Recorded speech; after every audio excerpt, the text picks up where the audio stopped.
Yun mga tol, oh. Port booking. Linggo naman ngayon mga tol. Pahinga naman tayo dapat eh. Mundot lang tayo. Ayan, meron ulit. Punta ng... Para kasing babagyo na eh. Papunta ng Birmingham. Pabutan tayo ng ulan ah. Kaya ngayon. Bukas na lang.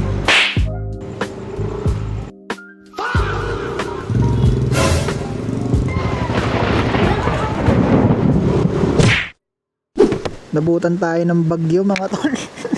Sabi ko pa naman kanina, uuwi na ako. Kasi sobrang lakas nga ng ulan mga tol. Wala, pag pumasok talaga yung booking sa atin, makakaanong hindi kunin eh. Kahit pag ganito, tinan mo naman, bumabagyo na eh.